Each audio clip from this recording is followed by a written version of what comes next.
नमस्कार दोस्तों।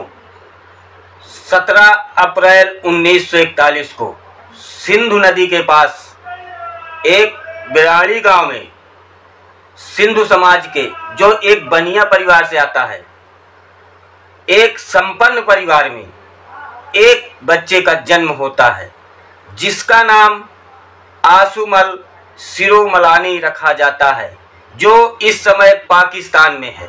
मगर 1947 में भारत और पाकिस्तान का जब बंटवारा होता है तो उसमें लाखों करोड़ों घर बेघर हो जाते हैं। लोग अपनी संपत्तियों को वहाँ पे छोड़ करके चले आते हैं, जिससे यहाँ पे उनको आर्थिक तंगी का सामना करना पड़ता है। उसमें एक परिवार आसुमल सिरोमलानी का भी रहता है, जो कि पाकिस्तान से छोड़ करके अहमदाबाद आ जाते हैं और वहाँ पे पूरी संपत्ति छूट जाने के कारण यहाँ गरीबी में जीवन निर्वाह करना पड़ता है। ऐसा न्यूज में और किताबों में देखने को और पढ़ने को मिलता है कि इनके पिता 1947 में बंटवारा होने के बाद जब अहमदाबाद में आते हैं और गरीबी का सामना करना पड़ता है तो एक लकड़ी की फैक्ट्री में काम करते हैं। कोई कहता है मसाले की काम करते हैं, कोई कहता है शुगर की कंपनी में काम करते हैं। ऐसा मतलब कि कुछ वो काम करके अपना जीवन निर्वाह करने लगे, जिससे परिवार का भरण पोषण हो सके। धीरे धीरे क्या होता है कि आसुमल जी की उम्र 7 वर्ष की हो जाती है और उनका स्कूल जाने का टाइम हो जाता है। वो अहमदाबाद के एक जय हिंद का स्कूल में अपना दाखिला लेते हैं और सुनने को और पढ़ने को यह भी मिलता है कि वो जो कुछ भी सुनते हैं, जो कुछ भी उनको पढ़ाया जाता है, सुनने में ही उनको याद हो जाता है। उनकी मेमोरी इतनी तेज रहती है कि फिर उसके बाद उनके टीचर्स कुछ भी पूछते हैं, वो बिना याद किए ही उनको याद रहता है और वो बताने लगते हैं। फिर जैसी ही उम्र 10 साल की होती है, 10 साल की उम्र में उनके पिताजी की मृत्यु हो जाती है और जब पिताजी की मृत्यु हो जाती है तब घर की जिम्मेदारी महज 10 साल में ही आसुमल के ऊपर आ जाती है, जिसके कारण से उनको स्कूल छोड़ना पड़ता है। और कुछ किताबों में और इधर उधर जो लेखक लोग लिखे हुए हैं, उनको सुनने में और पढ़ने के बाद ये मालूम होता है कि वो तांगा चलाने लगे।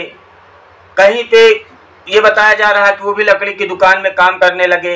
ऐसा करके वो अपनी जिम्मेदारियां निभाने लगे और ऐसा करते करते पढ़ाई पे उनका रुख बना रहा, जिससे वो स्कूल नहीं जा पाते थे। पर अपने माता जी से ही उन्होंने आध्यात्मिकता की शिक्षा ग्रहण किए और धर्म की ओर भागने लगे। उनकी माता जी जो थी, उन्होंने कहा और उनको पढ़ाया और उनको बताया कि जो ठाकुर महाराज भगवान श्री कृष्ण हैं, इन्हीं की आराधना करिए, यही सब दुख दूर करेंगे। और ये चीज़ उनके माइंड में फीड होता चला गया। और फिर क्या होता है कि धीरे धीरे समय बढ़ता जाता है। एक ऐसा उम्र का पड़ाव आता है शादी के लिए। शादी में भी इनकी अटकलें होने लगती है, इनकी शादी तय कर दी जाती है, जिससे छोड़ करके बाहर भाग जाते हैं। मालूम करके जब 1 हफ्ते बचते हैं शादी के लिए, तो मालूम करके लोग, उनकी माता और कुछ गांव परिवार के लोग जाते हैं, इनको मनाते हैं कि अब शादी तुम्हारी कर दी गई है, बात कर दी गई है, अगर आप शादी नहीं करेंगे तो भारी बेइज्जती हो जाएगी। इस बात को देखते हुए ये शादी कर लेते हैं और शादी करने के बाद ये अपने परिवार में गुजर बसर करने लगते हैं। पर इनका जो मन है वो ध्यान की ओर ही भटकता रहता है। और कुछ समय के बाद क्या होता है कि ये अपना परिवार, अपने वाइफ को, पत्नी को छोड़ करके फिर ये बाहर चले जाते हैं, भ्रमण करने लगते हैं। देश का भ्रमण करते करते नैनीताल पहुंच जाते हैं।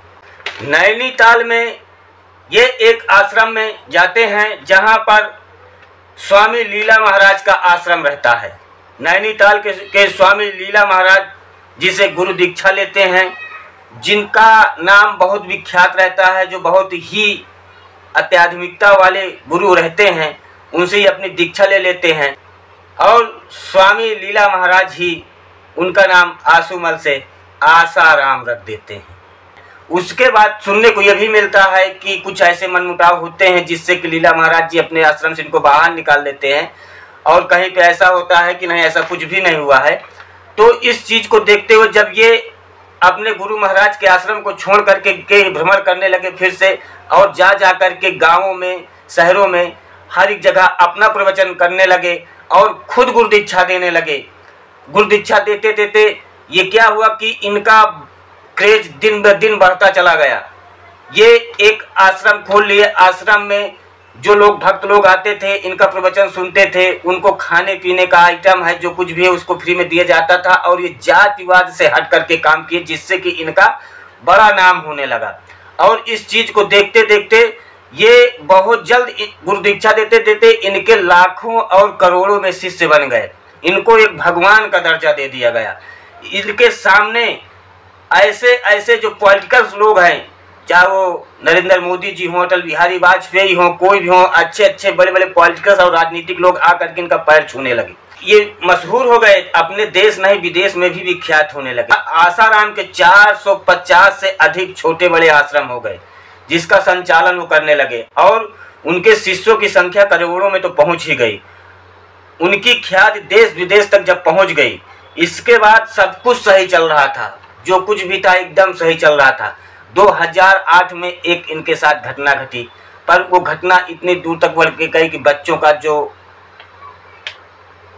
पढ़ाई कर रहे थे इनके आश्रम में, उनके माता पिता मिलने के लिए गए, फिर उस पर भी FIR हुई, उसकी भी एक बहुत आलोचना हुई, कई पेपरों में निकाला गया, बच्चे के मृतक शरीर पाए गए जिसमें आसाराम का नाम भी जोड़ा गया, पर उसमें उनको क्लीन चिट मिली। फिर इसके बाद 2013 आता है। 2013 की बात बताते हैं। 19 अगस्त 2013 की रात दिल्ली के कमला मार्केट पुलिस स्टेशन में एक FIR दर्ज कराई जाती है। इस FIR में नाबालिग लड़की के माता पिता द्वारा FIR लिखाया जाता है कि 4 दिन पहले जोधपुर के मड़ई गांव में एक कुटिया में, जो आसाराम की कुटिया थी, उनकी लड़की के साथ किया गया। रात करीब 1 बजे लोकनायक हॉस्पिटल में पीड़िता का मेडिकल कराया गया, क्योंकि ऐसे भी 4 दिन बीत चुके थे। 4 दिन के बाद FIR की जा रही थी। रात को करीब 1 बजे पीड़िता का मेडिकल कराया गया। अगले दिन सेंट्रल दिल्ली के DCP जोधपुर के अजय लांबा DCP को फ़ोन करते हैं और इसके बारे में सूचित करते हैं, क्योंकि घटना जोधपुर सेंट्रल की है, इसलिए जांच का भी कार्य जोधपुर के पुलिस अधिकारियों को करना था। जैसे ही फ़ोन पहुंचता है, DCP अजय लांबा उस क्षेत्र के थाना प्रभारी को फ़ोन करते हैं कि 4 दिन तो वैसे भी बीत गए हैं, तत्काल जाकर के कुटिया को सील कर दिया जाए, ताकि उसमें जो सबूत हों उनके साथ कोई छेड़खानी न की जाए। उसका नाम कुटिया था, पर जब अधिकारी लोग जांच के लिए उस कुटिया के अंदर गए तो उन्होंने सोचा था कि साधु महात्मा है आसाराम जी, जब साधु महात्मा है तो इनके पास इतनी बड़ी कुटिया होगी, कोई ऐसी कुटिया होगी। पर जब कुटिया के अंदर गए तो जादुई महल से कम नहीं था। वहाँ पे बढ़िया VIP टॉयलेट, बाथरूम, जितना जो कुछ भी था 5 स्टार के हिसाब से अंदर ऐसी ऐसी व्यवस्थाएं थी, बेडरूम वॉशरूम सब कुछ था वहाँ पे पाया गया।